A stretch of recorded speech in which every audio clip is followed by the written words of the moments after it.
एक माँ निर्जल रहकर जीवित पुत्रिका का व्रत करती है, क्योंकि उसको लगता है कि मेरे व्रत करने से मेरे बच्चे की आयु लंबी हो जाएगी। अब ये उसका प्यार है, हमारे संस्कार है, ये तो एक माँ ही जान सकती है। क्योंकि एक माँ जो है वो बच्चे के लिए कुछ भी कर सकती है, कोई भी ऐसी चीज़ जो उसको लगता है मेरे बच्चे के लिए फ़ायदेमंद हो सकती है वो कर सकती है। एक माँ चाहे पढ़ी लिखी हो चाहे अनपढ़, हर माँ की फीलिंग अपने बच्चे के लिए एक जैसी होती है। उनके बच्चे उनके प्यार को समझे या ना समझे, पर माँ अपने बच्चे के जज्बातों को बहुत अच्छी तरह समझ सकती है।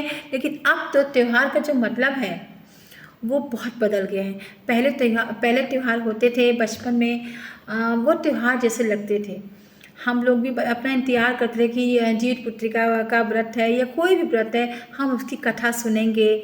वो अठंगन बनते हैं, सब जगह ठेकुआ बनता है, खाना बनता है, हम उसकी वेट करते थे कि कब बनेगा और कब मम्मी हमको खाने को देंगी। लेकिन अब तो त्योहारों का मतलब ही बदल गया है। अब त्योहारों में प्यार कम और दिखावा ज़्यादा हो गया है, आडंबर ज़्यादा हो गया है, और कि हम किसी से कम मत रहें, चाहे कपड़े पहनने में, चाहे वो त्यौहार को दिखाने में, चाहे किसी भी चीज़ में। हम लोग के अंदर ये है कि हमें सबसे सुपर रहना है। पहले ये बात नहीं थी, क्योंकि पहले मोबाइल का ज़माना नहीं था, कोई देखता ही नहीं था आप कैसे कर रहे हैं, अपने घर में व्रत कर रहे हैं, 2-4 फ़ोटो खींच जा रही, उसी से हम लोग संतुष्ट हो जाते। लेकिन अब क्या हो गया है, तो जो एक दिखावा टाइप का हो गया। पहले प्यार एक जज्बा था, हर त्यौहार पर सभी लोग, परिवार के लोग मिलजुल कर एक साथ त्यौहार करते थे, कथा करते थे और खाना भी बनता था।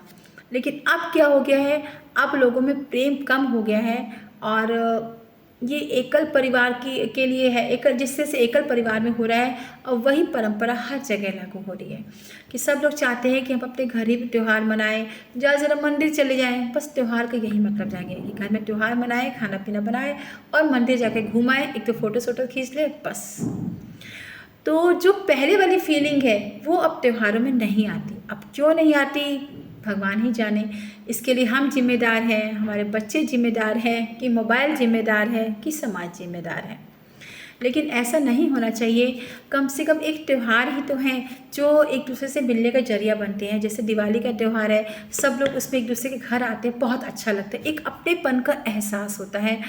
लेकिन अब बच्चे भी हैं, वो भी ख़ास त्योहारों में इंटरेस्ट नहीं लेते हैं। ये ठेकुआ हो गया, पकवान हो गया, बच्चे आजकल इसको भी बहुत ज़्यादा पसंद नहीं करें। पिज्ज़ा बर्गर के आगे उनमें कोई स्वाद ही नहीं आता, बहुत कम थोड़ा सा खाते हैं, टेस्ट करते हैं बस।